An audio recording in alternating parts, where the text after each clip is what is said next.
Welcome to my presentation on quality indicators. I'm using the Sloan Consortium Quality Scorecard, described by Dr. Kay Shelton, Dean of Online Education at Dallas Baptist University, in the video entitled Quality Scorecard. The video describes the development of a quality scorecard to evaluate the administration of online education programs. Quality is a big challenge in online education. From the beginning, the quality of online education was questioned, according to Shelton. There are course assessments, but not a program assessment, or not enough of them.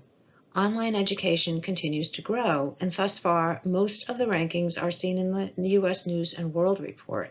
Many assessment offices in education are engaged in some type of continuous improvement strategy. In the rebooting of the Sloan C Quality Scorecard, feedback was gathered from online administrators in higher education. Although a somewhat small sample size, most of the recipients had substantial education background and many years of experience. The result was the identification of 45 quality indicators, and the panel suggested 20 new categories. Consensus was then made on just 3 categories. They are technology, student and social engagement, and instructional design. MIT's Open Courseware offers all of MIT's course materials online, and they are made widely available. It does not offer credit or certificates, but encourages users to be lifelong learners or use OCW to teach others. OCW is made for sharing. In reviewing the course offerings, I selected Food in American History. According to the course description, this course explores food in modern American history as a story of industrialization and globalization. Lectures, readings, and discussion emphasize the historical dimension and the debates about slave plantations and factory farm labor, industrial processing and technologies of food preservation, the political economy and ecology of global commodity chains, the vagaries of nutritional science, food restrictions and reform movements, food surpluses and famines, cooking tradition and innovations, the emergency of restaurants, supermarkets, fast food, and slow food. The core concern is to understand the increasingly pervasive influence of food.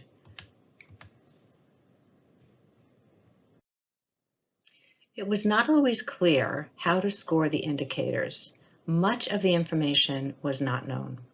Where there could be evidence of the indicators, I scored a 1. Where there clearly was no indicator or it was clear it was absent, I scored as a 0. Overall, this course scored poorly, as noted in this table, with most categories earning about 1/2 to 1/3 of the total potential points. In the final analysis, it is possible that these are not the correct indicators to use for OpenCourseWare. My assessment of this situation is there's a gap in quality indicators for such courses. I don't think these scores should be used for the basis of quality because these indicators are a bit irrelevant. I'm sharing the guidelines for scoring for contextual reasons. At 105 points, this course is unacceptable under the criteria for the quality scorecard.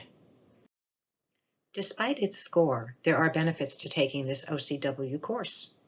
There's a wide variety of content built into the course, offering a diverse aspects of food and its evolution in America. Many of us may not realize how food has evolved and the influence of things such as sugar, mass production, and nutrition. An open course allows learners to go at their own pace, complete as much or as few assignments as they wish. It's on their own timeline.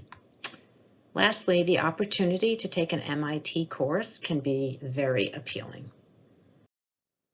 On this slide, I'm only going to address the last bullet, the low interactivity opportunities. In a traditional online course, designing such a course that engages students and satisfies their education needs should be user-friendly. It would be great if Don Norman, an expert in user-centered design, took a look at online learning. There is no one to ask questions and receive immediate answers, and as a result, students can become frustrated.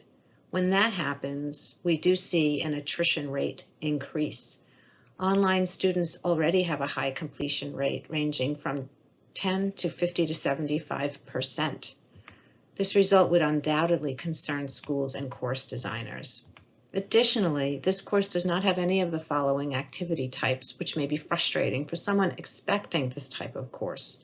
Student-instructor activities such as emails and feedback, student-student interaction such as discussion boards and peer critiquing. Student content interaction may be the strongest interactivity, as the assessment shows the content for this course is quite thorough. So where are we on this assessment? My evaluation indicates a gap, because these might not be the correct indicators for OpenCourseWare that's not necessarily designed for interactivity. With that said, the course content meets or surpasses the quality standard, although there is no indication whether the content has been reviewed or updated. Many online students need support in order to be successful. This course does not offer that. If students seek this support, it is not really the course for them. Lastly, this course offers solid information and content on food in America and should be seen simply as a learning opportunity. I leave you with this quote, which I think describes OpenCourseWare very well. Getting to learn something you love can sometimes be as satisfied as drinking a glass of water when thirsty. MIT OCW is the medium which is helping quench the thirst of many others like me. This concludes my presentation. Thank you so much for listening.